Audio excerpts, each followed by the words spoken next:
Obrigado. Então, pessoal, dando continuidade agora às nossas atividades, vamos ver a palestra sobre nanomedicina, a oportunidade da formação transdisciplinar. Ela será ministrada pelo professor Paulo Noronha, ele é docente do nosso departamento de física. E, professor, a fala é toda sua, fique à vontade. E muito obrigado pela participação no evento, professor. Sou eu que agradeço, Denison. É muito gostoso quando a gente vê alunos que já passaram nas nossas salas compartilharem da mesma sessão que a gente. Então, Nicolas, parabéns. É muito gostoso poder ver o caminho que vocês estão trilhando. Fico muito feliz.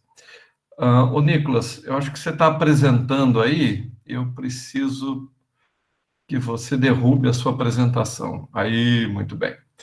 Bom, gente, eu não tinha preparado essa transparência, mas está todo mundo tão saudosista, assim, que eu fiquei interessado em mostrar um pouquinho das coisas que eu já fiz também.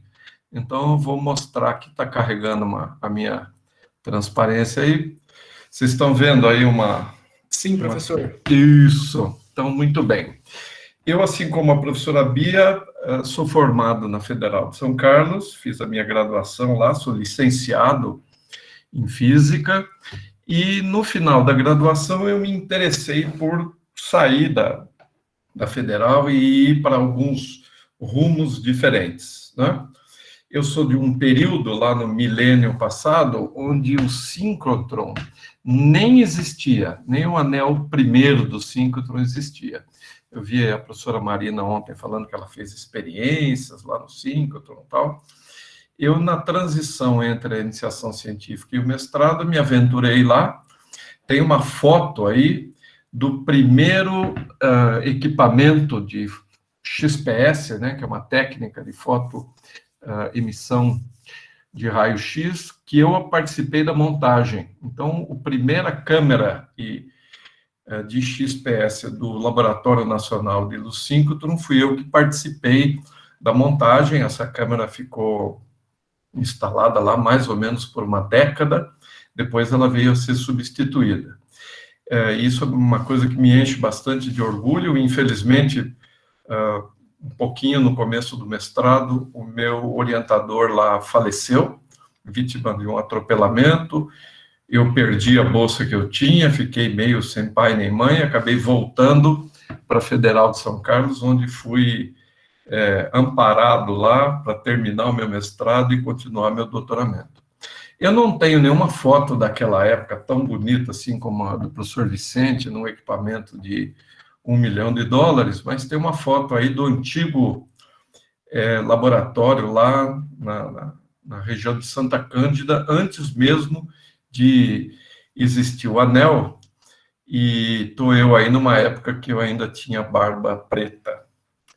Muito bem, então o tema que eu queria tratar com vocês hoje é um tema de nanomedicina. Eu vou fazer uma ponte entre a nanomedicina e a formação, já que, inclusive, nós estamos aqui num contexto de reestruturação de currículo, tal, e eu gostaria de lançar algumas ideias aqui para vocês, tá certo? Bom, nós temos aí, então, um caso de um jovem. Esse jovem tem aqui, como vocês podem ver, eu tenho imagens de ressonância magnética. Esse jovem é um paciente de 23 anos, recorrente num tipo de tumor maligno, muito letal, cujo crescimento é bastante rápido, chamado glioblastoma multiforme. Quando se diz que o paciente é recorrente, é porque essa não é a primeira ocorrência no paciente. Do ponto de vista de tratamento convencional, nós temos algumas opções. Fazer uma remoção cirúrgica desse tumor, mas como o glioblastoma ele é muito enraizado e tem um crescimento muito rápido, lesões significa que você tem que retirar muita massa encefálica e isso traz lesões e deixa o paciente depois com limitações. Uma situação que pode ser considerada aí é fazer a radioterapia, embora nesse caso a radioterapia também pode provocar lesões e tem baixa eficiência, ou quimioterapia, tá certo? Até muito pouco tempo atrás, pacientes com glioblastomas, eles eram tratados única e exclusivamente com cuidados paliativos, já que a intervenção cirúrgica ou radioterápica ou quimioterápica não era tão eficiente. Isso basicamente acontece no caso do glioblastoma, porque ele acontece nessas células aqui, que são os astrócitos. Vocês podem ver aqui, ele é bem enraizado, muito próximo dos neurônios, e também o astrócito, ele está muito próximo da vascularização de vasos sanguíneos, de tal maneira, então, que esse tipo de tumor é extremamente complexo do ponto de vista de uma intervenção convencional. Então, o que é possível, como eu disse, tratar isso com cirurgia, quimioterapia ou radioterapia. Na ocasião que esse estudo foi feito, a sobrevida máxima de um paciente com esse tipo de tumor era pouco mais de 13 meses. Foi nesse momento, nesse report de caso clínico, que se começou, então, a usar o que naquele momento se chamava de hipertermia por nanopartículas de magnetita, que, num primeiro momento, na primeira geração das nanopartículas aplicadas para a medicina, aumentou uma taxa de sobrevida mínima, nesse caso, agora de 23, pouco mais de 23 meses. Então, se inaugurou aí, com este caso verdadeiro, que eu acabei de mostrar, se inaugurou aí uma nova possibilidade de se fazer medicina, que nós aqui chamamos de uma maneira um pouco mais ampla, mas ainda correta, como nanomedicina, que tem aplicações em oncologia, com aplicações em diagnóstico, em terapia e, eventualmente, quando eu quero fazer a entrega daquilo que nós chamamos de drug delivery. Então, se inaugurou nessa situação uma diferente maneira de se fazer medicina, baseada, obviamente, em partículas, nanopartículas, ou nano-objetos, ou em objetos em escala nanométrica. Nós, da física, da química, temos essa ideia, não é, do que é se fazer nanotecnologia, mas eu queria colocar aqui uma definição baseada no National Nanotechnology Initiative dos Estados Unidos, porque a definição de nanotecnologia, ela está dentro de um range entre 1 e 100 nanômetros, tá certo? E tem algumas palavras aqui que eu destaquei. Sintetizar simplesmente uma amostra não é, de fato, fazer nanotecnologia.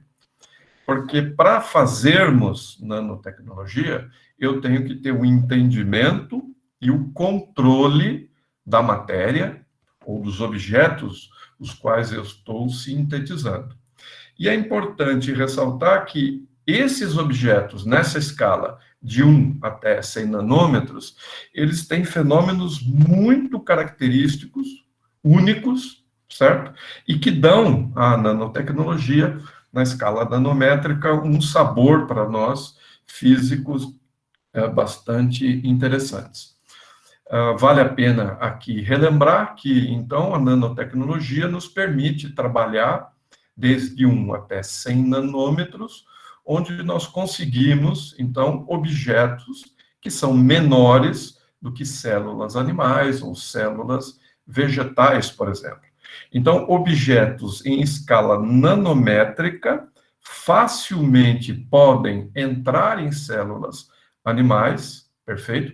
Interagir, inclusive, com o núcleo desta célula, ou matando essa célula, eliminando ou fazendo ali um processo terapêutico. E o nosso objetivo, daquelas pessoas que estão interessadas em fazer nanotecnologia, é fazer isso, ou nanomedicina, é fazer isso de maneira controlada, tá certo? Basicamente, porque os objetos nanométricos, eu tenho aqui um gráfico de superfície por diâmetro, basicamente porque os objetos em escala nanométrica, eles têm mais superfície do que volume, numa escala bulk, numa escala de microns. Vocês podem ver aqui que eu tenho mais volume do que superfície, mas conforme eu vou diminuindo essa partícula, essa nanopartícula, entro na escala nanométrica, eu passo a ter mais superfície do que volume. É por isso que, como eu, muitos colegas pesquisadores que algum dia já trabalharam com físico-química de superfícies mais tradicional, em algum momento se aventura ou começou a fazer nanomedicina, porque os fenômenos físico-químicos da superfície são muito similares, tá certo? Além de um efeito de tamanho mesmo, existe um outro efeito, que é um tamanho de dimensão, justamente porque com dimensões e formas diferentes eu trabalho nessa relação de superfície e volume, tá certo? Então, o que hoje nós olhamos um pouquinho o que é que pode ser nanomedicina, e então o que hoje se trata ou se trabalha com nanomedicina? Então, eu vou me ater aqui à síntese e alguns fenômenos característicos de nanopartículas. Então, nós temos em nanomedicina, ou com funções de nanomedicina, eu tenho partículas que nós sintetizamos, que são partículas inorgânicas, certo? A mais importante delas, historicamente, são essas partículas em escala nanométrica de óxido de ferro, porque eu consigo fazer aquele fenômeno de hipertermia, que é dizer, conduzir até a região das células tumorais, fazer com que essas nanopartículas sejam internalizadas da célula, pela aplicação de um campo magnético oscilante, eu faço com que essas nanopartículas oscilem, gerando calor e matando a célula. Certo? Essa é a primeira geração das nanopartículas com propriedades terapêuticas. Hoje, esses processos, ou esse ramo de conhecimento, ele evoluiu bastante.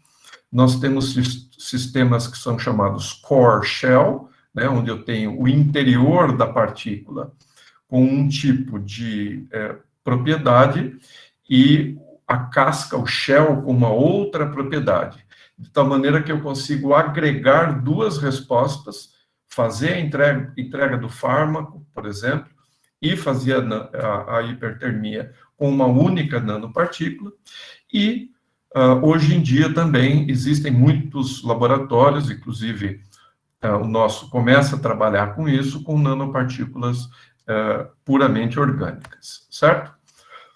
Qual é a vantagem de eu ter, então, nanopartículas? É porque aqui, então, eu tenho uma partícula em escala nanométrica, dentro desta nanopartícula, mesmo ela tendo 10, 50 nanômetros de diâmetro, eu consigo colocar lá fármacos, peptídeos ou materiais luminescentes para fazer radioterapia, por exemplo, para fazer exames de contraste, e na superfície dessa nanopartícula, eu também posso funcionalizar essa nanopartícula, tendo, então, um segundo tipo de propriedade.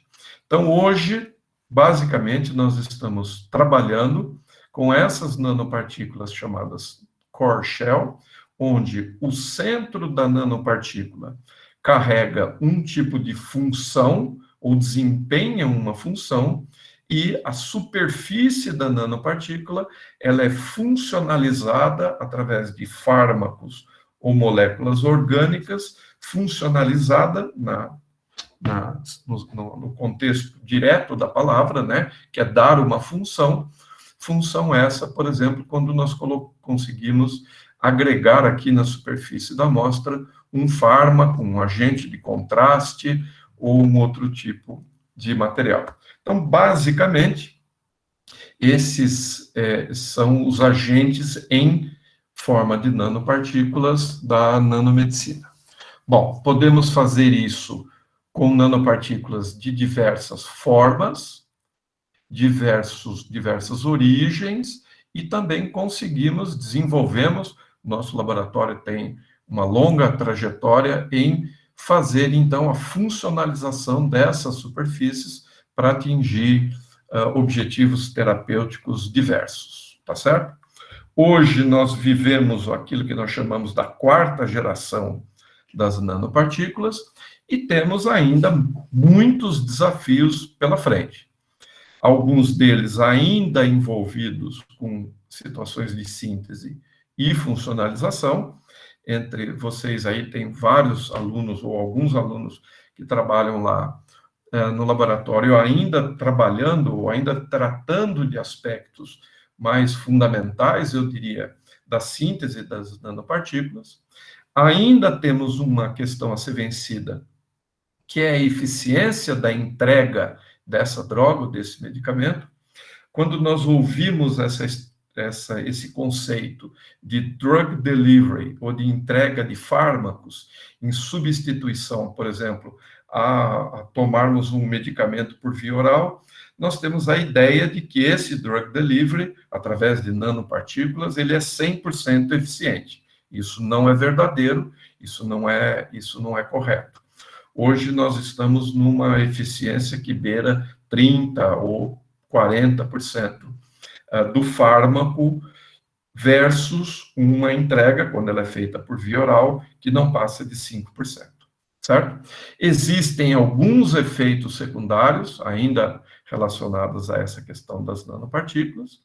Um fato a ser considerado é, por exemplo, aspectos toxicológicos das nanopartículas. Como eu já disse, partículas em escala nanométrica, elas interagem facilmente, rapidamente com células, num fluido, por exemplo, corporal. Essas nanopartículas, mesmo que ela seja, por exemplo, uma nanopartícula de ferro, rapidamente ela é recoberta por uma corona proteica e a célula humana, por exemplo, células animais, enxergam aquele material não como uma nanopartícula de ferro, mas como um material, por exemplo, orgânico, e isso é fagocitado. E uma outra situação bastante importante, relevante, é que na ideia de nanopartículas, ou de nanomedicina, nós estamos tratando ou objetivando aquilo que se chama de uma medicina personalizada. Através de uma análise gênica, eu consigo fazer uma prescrição farmacológica personalizada, só que isso tem um custo que precisa ser considerado. Para que vale a pena se pesquisar nanomedicina e que isso seja, ou que seja disponível para a maioria da população, se não toda a população, esse custo tem que ser menor, tá certo?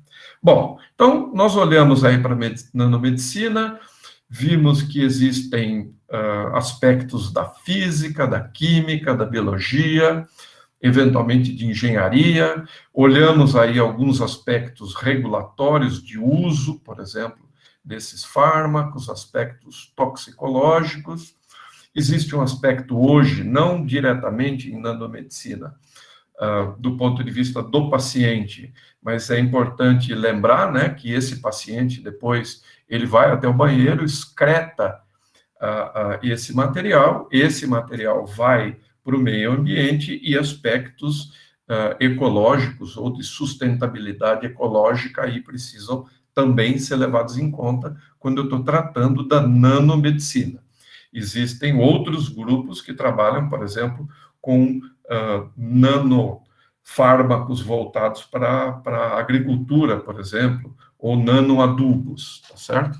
Bom, olhamos para esse quadro, tem muita coisa que precisa ser controlada, que precisa ser estudada, e a pergunta que eu faço aqui é É possível ter um curso de nanomedicina? É possível alguém que faz física ou que se interessa por esse tema? É possível atuar nesse tema? Como é que deveria ser uma formação de um aluno que tem interesse em ser um nanomédico?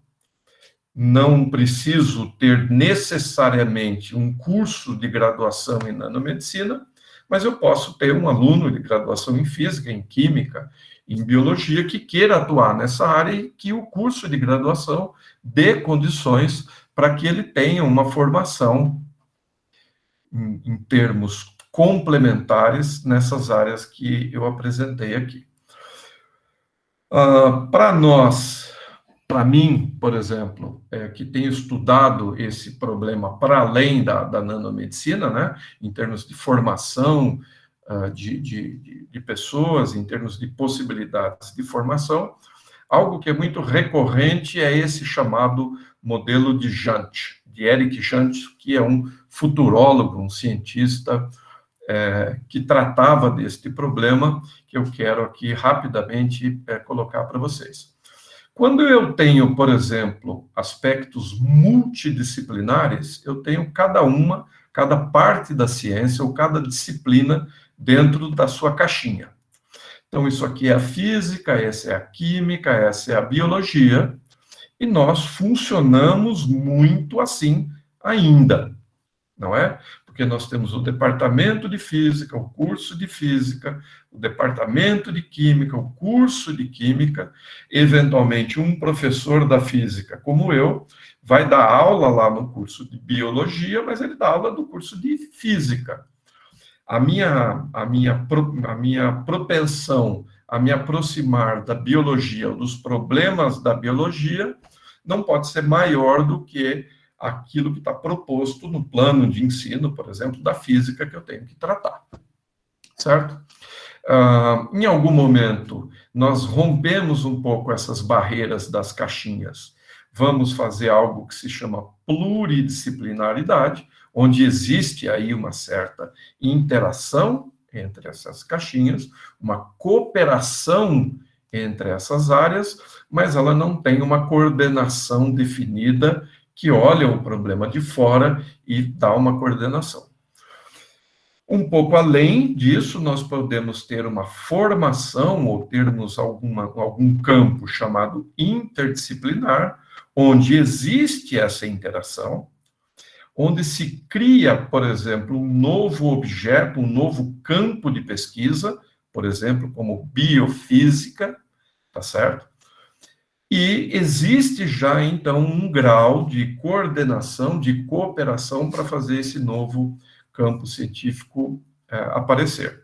Mas o que eu gostaria de apresentar para vocês, o problema, nós infelizmente não temos tempo para tratar isso, mas eu gostaria de tratar esse caso lá nas lives da física, quando a gente for fazer na Faculdade de Ciências, é que a proposta aqui é olhar para uma outra parte chamada transdisciplinaridade, onde eu tenho vários objetos, vários campos que interagem entre si e aparece a partir dessa interação algo novo, algo que transcende aquela pura interação simples. Nesse caso, certo? Nós rompemos alguns dispositivos, vou colocar aqui como exemplos alguns dispositivos. Por exemplo, o marca-passo é um dispositivo onde havia lá engenheiros fisiologistas trabalhando, mas o fisiologista olhava a parte de onde ia implantar, a resposta do coração, o engenheiro via lá a parte mecânica e saiu o marca-passo. Hoje nós temos, por exemplo, relógios inteligentes. Eu, em particular, tenho um dispositivo aqui que se chama Libre, que eu colo nas minhas costas, controla a minha taxa glicêmica e eu consigo ver batimentos cardíacos, minha taxa glicêmica e minha pressão arterial num dispositivo. Só que esses dispositivos aqui tecnológicos, eles são no máximo interdisciplinares, a sua criação e a sua concepção. A transdisciplinaridade, ela vai além desta interação e ela, então, tem uma visão sistêmica da formação do campo científico, da interação desses campos científicos, e pode muito ajudar na formação de alunos interessados em um campo científico como a nanomedicina, que, como a gente viu, requer formação ou requer pontos diferentes de diferentes disciplinas para minha formação e para minha atuação. Certo? Eu vou mandar para vocês essa apresentação com essas falas, mas eu queria chamar a atenção aqui de duas frases. A primeira delas é que a transdisciplinaridade é uma abordagem científica que visa a unidade do conhecimento.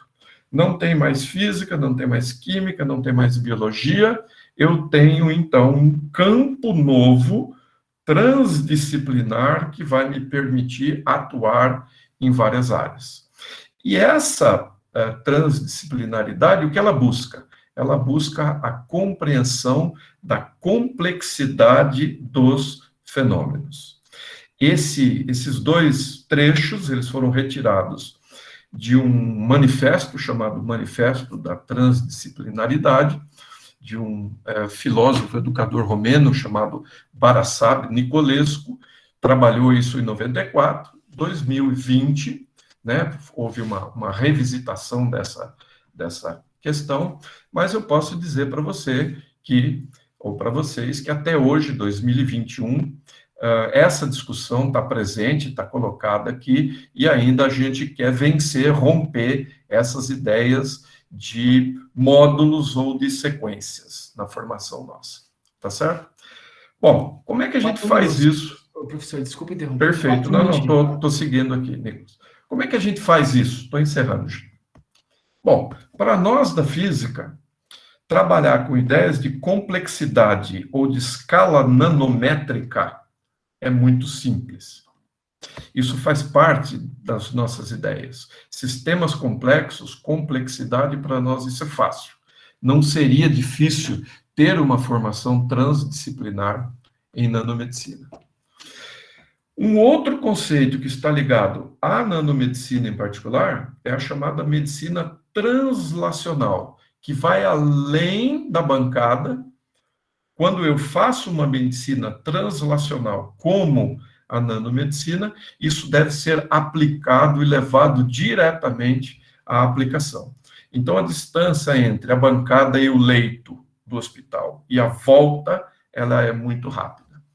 E existe aí também aplicado nessas ideias da nanomedicina um conceito que é chamado One Health, que é uma visão sistêmica da saúde, levando em consideração não só o aspecto do tumor ou da doença em si, mas todo o conceito que o estudante precisa ter em termos de aspectos sociológicos, psicológicos e para além, inclusive, dos aspectos das ciências, diria, ciências mais duras, tá certo?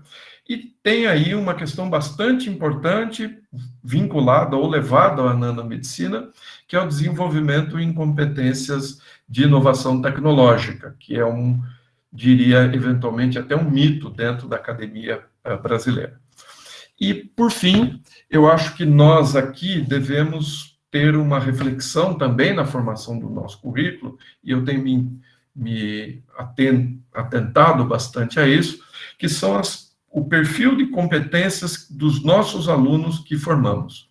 Como é que nós, professores, trabalhamos em permitir que o aluno se desenvolva ou desenvolva diferentes competências. Eu listei aqui, de uma referência em particular, 4 dessas competências. O que eu quero dizer com isso, voltando rapidamente a essa figura aqui, é que, para além daquilo que nós fazemos dentro da nossa universidade, do nosso curso, existe uma proposta que é chamada transdisciplinaridade, e onde essa transdisciplinaridade permite trabalhar em níveis diferentes. Com isso, eu encerro aqui a minha apresentação. Convido vocês quem tiver interesse em conhecer um pouco mais sobre nanomedicina e como ter uma formação, ou como buscar formação em nanomedicina, meu e-mail vai estar circulando por aí, vai ser um prazer ouvir vocês. Muito obrigado. A gente que agradece a sua participação, professor, né? Agregou bastante no nosso evento, né? Essa interdisciplinaridade da física, de se adequar a diversas áreas de pesquisa. Antes da gente encerrar, tem uma pergunta, né? Acho que você vai dar tempo de uma pergunta, que é do Fábio Martins. Ele disse o seguinte: boa noite. Tem uma pergunta, por favor. Quais instituições demandam pelos profissionais que trabalham com pesquisas nessas áreas de nanotecnologia no geral? Muito bem, Fábio, é uma pergunta interessante porque, mesmo dentro da nossa discussão lá da reestruturação do currículo, isso apareceu talvez de uma maneira indireta, não é? Nós pensamos muito quando fazemos, eu estou olhando para o bacharel, ou para a formação do bacharel em si, ou das pessoas que querem trabalhar com pesquisa científica. Nós olhamos muito nas possibilidades vinculadas à carreira acadêmica, universitária, né? Aspectos desses, como nanomedicina, como drug delivery, a interação de farmacologia com química e tal, nos permite abrir um leque diferente, muito ligado à inovação tecnológica.